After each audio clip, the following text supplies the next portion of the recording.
Do your colors turn out muddy whenever you try to go from grayscale to color? Let's fix that. So, the confusing part about grayscale to color is there's no direct way to just magically get all the right colors. What actually works is a combination of different methods. But don't worry, I'll break it down into easy steps for you. Before we get to the steps, it's important you understand how values and color work together. Colors have three properties: value, hue, and saturation. When we paint in grayscale, we're focusing on value. But here's the hidden trap most of us don't realize. Colors have a natural value when stripped of their hue. What does that mean, you ask? It's called local value. For example, your yellow is naturally very bright, while your purple is naturally very dark. If your grayscale base is super dark, you can't just slap yellow on top and expect it to look right. So how do we avoid guessing? We work smarter, not harder. To make your life 10 times easier, you want to use the natural values of your character's design from the start. Don't worry, it's pretty simple. All you have to do is lay out your character's base colors, then convert it to grayscale. Now, use those exact grays to block in your drawing. Here's a side-by-side comparison of using this trick and not using this trick when you just slap color on. Also, the best tool that I just have to shout out, which helps a lot while rendering, is the tone curve. It can literally save your drawing if you struggle with contrast. Make sure to try it. Let's get into actual steps now.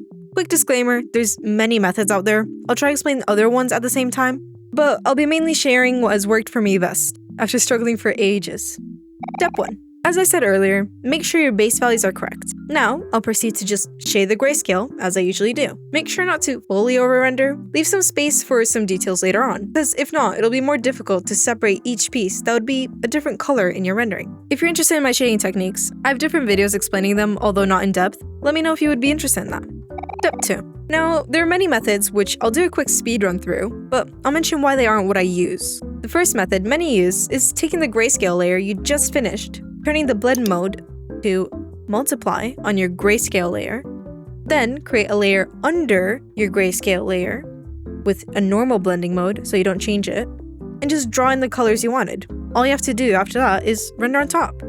This method just isn't my favorite because I feel everything turns out less vibrant, but I thought I'd give it a shout out. But the method I prefer to use is gradient maps. First, you need to select the area you want. So make sure all your parts are separated in the grayscale layer. For example, skin, hair, different clothing parts, etc. Simply put all the different parts on different layers, as you can see me doing here. Then select one of those areas. Now, I'll go into my effects, or wherever you have access to your gradient maps, and select the grayscale gradient map. So not a pre-built one, we want to select the grayscale one. Now, that may confuse you, but we don't want to lose the original values we worked so hard on building by picking a random gradient map.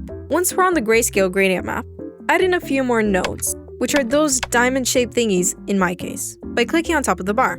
Now, what we want to do, and this part is very important, the left side of the gradient map represents your darkest shadows, and the right side represents your brightest highlights. We could get into color theory and stuff about how cool light equals warm shadows and vice versa, but it's best you add that in later on while rendering. This is just so we have our basic shadows and lights, etc.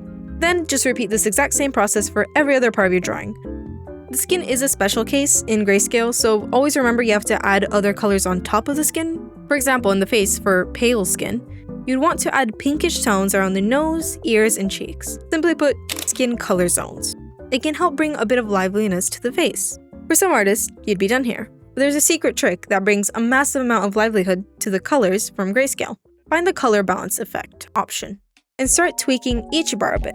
For example, 5% towards red, 5% towards pink, 5% towards blue, or vice versa. We do this because real life isn't just base colors. Whichever ones you do, it's up to personal preference. Just try experimenting with it. Step 4. Now, this is where you can just render on top of everything once you do this step for every layer.